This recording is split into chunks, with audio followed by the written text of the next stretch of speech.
Bismillahirrahmanirrahim. Assalamualaikum warahmatullahi wabarakatuh.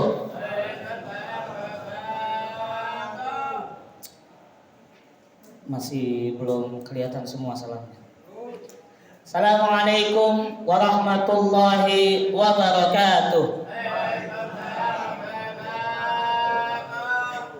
Alhamdulillahilladzi faddalna ala katsirin min ibadihil mu'minin. Alhamdulillahilladzi adhaba hannal hazan inna rabbana laghafurun syakur. Allahumma salli wa sallim wa barik ala sayyidina Muhammadin wa ala alihi wa ashabihi ajma'in, amma ba'd. Hadratul mukarramin, Ketua DKM Masjid Nurul Muslimin beserta jajarannya yang sama-sama kita muliakan, semoga senantiasa Allah Subhanahu wa taala panjangkan usia dunianya, Allah sehatkan badannya, dan Allah berikan rezeki yang banyak, halal lagi baik. Dan kita juga doakan Imam Rawatib Ustaz Andi M. Nur dan Ustaz M. Sa'i serta Ustaz Sanita, kita doakan semoga senantiasa diberikan kesehatan oleh Allah Subhanahu wa taala, diberikan panjang umurnya, dan dimudahkan rezekinya yang halal lagi banyak dan baik. Kita juga berdoa untuk diri pribadi dan keluarga kita, semoga senantiasa selalu diberikan kesehatan oleh Allah, dibanyakin rezekinya yang halal lagi baik dan panjang umur. Al-Fatihah. A'udzubillahi minasyaitonir rajim. Bismillahirrahmanirrahim. Alhamdulillahirabbil alamin arrahmanir rahim maliki yaumiddin. Iyyaka na'budu wa iyyaka nasta'in ihdinas siratal mustaqim siratal ladzina an'amta 'alaihim ghairil maghdubi 'alaihim waladdallin. Saya minta Fatihah lagi Bapak Ibu sekalian, khususnya untuk guru saya Hadratus Syekh Abah Aos yang kemarin habis ulang tahun. Semoga senantiasa selalu panjang umur, diberikan kesehatan yang sehat dan paripurna, dan terlimpah barakah dan karamahnya untuk kepentingan kami semua yang murid-muridnya. Dan kita baca suratul Fatihah juga untuk Sayyid Alwi Al-Maliki yang mana beliau wafat pada tanggal 15 Ramadan 1425 dan sekarang 1444, genap berarti 19 tahun beliau meninggalkan kita. Semoga senantiasa selalu barokah ilmu dan karamah dari Sayyid Alwi Maliki tercurah kepada kita seluruh penduduk bumi yang ada di Indonesia. Al-Fatihah. A'udzubillahi minasyaitonir rajim. Alhamdulillahirabbil alamin arrahmanir rahim maliki yaumiddin. Iyyaka na'budu wa iyyaka nasta'in ihdinas siratal mustaqim siratal ladzina an'amta 'alaihim ghairil maghdubi 'alaihim waladdallin. Syahrul Ramadan alladzi unzila fihi al-Qur'an ila akhiril ayah. Bapak Ibu sekalian jamaah, di dalam Ramadan itu kita secara tidak langsung merayakan 5 kemenangan, yang dimana 5 kemenangan ini tidak dibahas oleh para mubalik.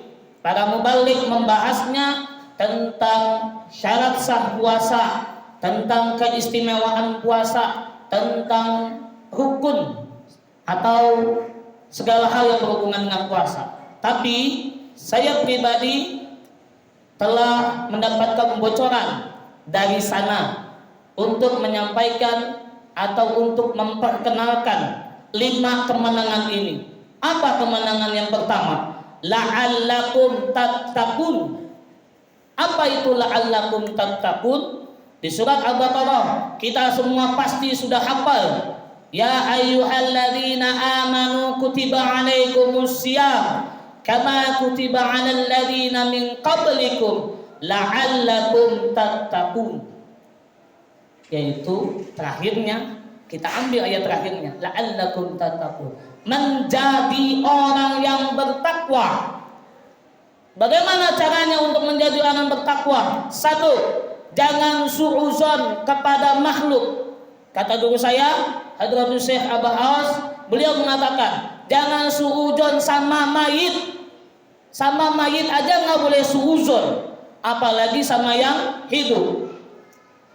Yang kedua, wajib husnuzon dalam keadaan apapun, baik dalam keadaan susah maupun dalam keadaan lapang. Yang terakhir, jaga lisan, jangan sembarangan berbicara, jangan sembarangan mengucap, karena di dalam Mangkobah Tuan Syekh Abdul Qadir Al-Jailani, di rumahnya kedapatan seorang maling yang bersembunyi di bawah meja. Tatkala itu malaikat Jibril datang menghampiri Tuan Syekh Abdul Qadir, dan malaikat Jibril menyampaikan kepada Tuan Syekh Abdul Qadir, "Wahai Abdul Qadir, saya diperintahkan oleh Allah untuk menemui dirimu. Tunjuklah wali abdal secepatnya, karena wali abdal yang ini sudah berpulang terlebih dahulu." Siapa yang ditunjuk sama Syekh Abdul Qadir?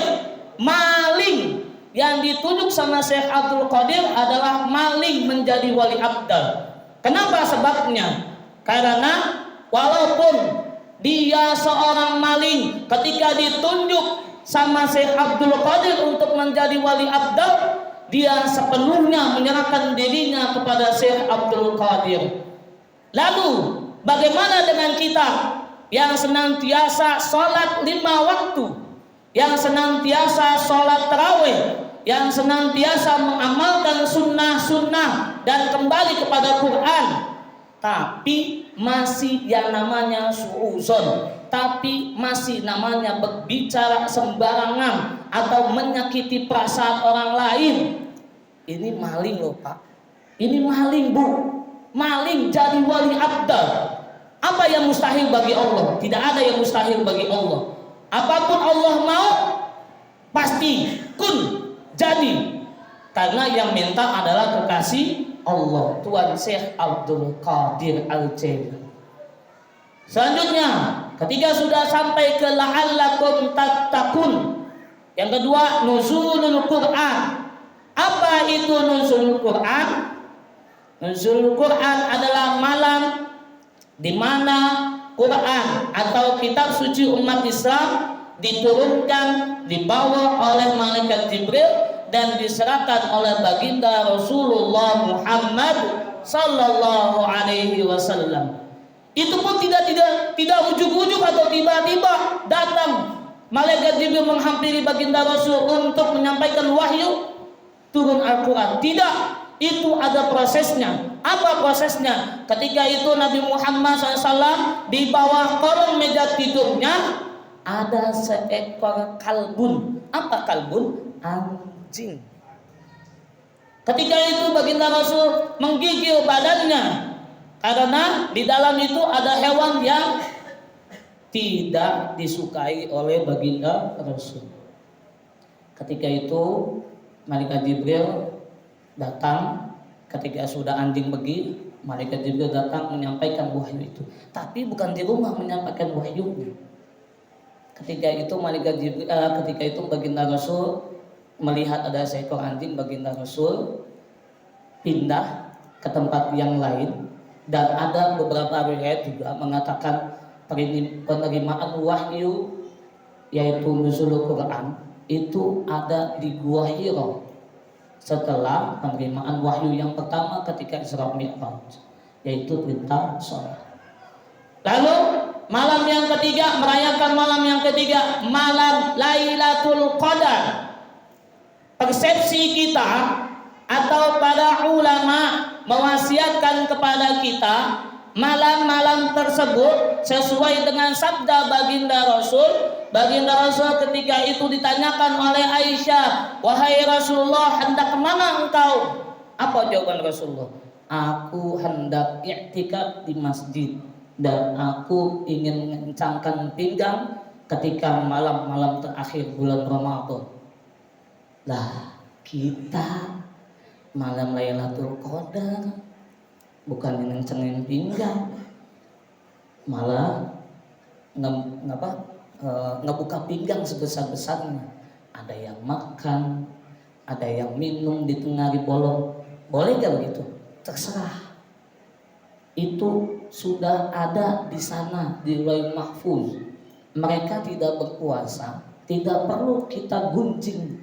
Mereka tidak berpuasa, tidak perlu kita yang namanya membicarakan mereka di belakang dengan jelek-jeleknya. Kita lupa dengan aib kita sendiri. Kita terkadang itu gampang membicarakan orang lain, tapi susah membicarakan aib diri sendiri, dan bahkan minta sama Allah untuk ditutup aibnya. Padahal aibnya itu lebih besar daripada aib orang lain. Lailatul Qadar itu kita manfaatkan sesuai dengan wasiat para ulama, yaitu dimanfaatkan di malam-malam ganjil tanggal 21, 23, 25, 27, 29. Apa cirinya malam Lailatul Qadar pada baginda Rasul? Cirinya malam itu hening. Yang kedua, bawaannya ngantuk. Yang ketiga, dingin. Dinginnya itu beda dari puasa yang di awal-awal. Itu ciri-cirinya. Dan Lailatul Qadar, cirinya dapatnya kita Lailatul Qadar itu mengamalkan 11 bulan yang akan datang, 11 bulan ke depan. Itu menjaga diri kita dari hal-hal yang membuat kita itu lupa kepada Allah. Dan yang keempat, perayaan yang keempat adalah Idul Fitri. Apa sih Idul Fitri? Idul Fitri itu bukan baju baru, bukan celana baru, bukan semuanya serba baru, tapi pembaharuan iman. Seperti yang dikatakan oleh baginda Rasul, ketika Bani Adam terlahir ke muka bumi, itu dalam keadaan suci. Yang membuat dirinya tidak suci itu bukan dirinya sendiri, tapi kedua orang tuanya. Kita lanjut. Idul Fitri, apa sih makna dari Idul Fitri itu? Idul Fitri itu bukan semuanya yang kita mau itu terbeli, bukan. Itu adalah kemenangan yang hakiki buat semua umat muslim. Kalau buat orang-orang yang berada, orang-orang yang kaya, mereka bisa menikmati Idul Fitri dengan segala macam yang mereka punyai atau yang mereka miliki, karena mereka punya uang. Bagaimana dengan kita? Kita mah sederhana aja. Yang penting kita punya qalbu itu kembali kepada kesucian jiwa. Yang terakhir, minal aizin wal faizin wal maqbulin. Diterimanya amal ibadah kita, kita menjadi orang yang soleh, kita menjadi orang yang soleha, kita menjadi orang yang selalu lapang. Mau dihina, mau dicaci, mau difitnah, segala macam kita terima. Karena semuanya itu datang dari Allah. Lalu yang kelima ini tidak akan bisa dicapai dengan hasil tidur atau dengan hasil merem, tapi hasil nonton atau hasil melek atau hasil ibadah. Bagaimana caranya bisa kuat untuk ibadah? Kita temui orang yang tidak pernah tidur. Kalau saya bicara seperti ini, bicara guru saya itu sudah hampir 50 tahun tidak tidur, tidak kenal kasur sama sekali. Nah, itulah ciri seorang ulama yang menjaga dirinya dari kelalaian untuk ingat kepada Allah. Kita belajar untuk menemui guru seperti itu, tapi banyakkan dari kita segen untuk menemui guru seperti itu karena anggapannya, wah belajar seperti itu mah susah. Nggak ada susahnya. Malamnya itu cuma sunnah-sunnah seperti biasa yang umum, tahajud, hajat, tasbih, taubat sampai ke witir. Bapak Ibu sekalian, itu adalah 5 kemenangan yang harus kita raih. Bukan sibuk mempertontonkan aib orang lain, bukan sibuk untuk suuzon kepada orang lain. Seperti yang tadi saya katakan, maling aja bisa jadi wali abdan, apalagi kita. Kalau sudah menemui sesuatu yang baik, itu pasti bisa menjadi kekasih Allah. Yang penting kita usahanya menemui guru seperti itu. Gimana caranya? Kita cari sebelum nyawa kita berpisah dari badan kita. Semoga Allah Subhanahu wa taala berkahi kita semuanya, segalanya dan selamanya. Dan mohon maaf, saya sebagai seksi dakwah di Masjid Nurul Muslimin ada banyak kekurangan dan kekhilafan ketika menyusun jadwal kultum. Bukan maunya saya banyak tukeran dari para mubalik, tapi maunya mereka. Saya mengikuti saja. Jadi mohon dimaklum dan mohon maaf pula kalau kultum yang kemarin-kemarin kelamaan lebih dari 20 menit. Terima kasih dari saya. Wallahu muwaffiq ila aqwamit thoriq. Wassalamualaikum warahmatullahi wabarakatuh.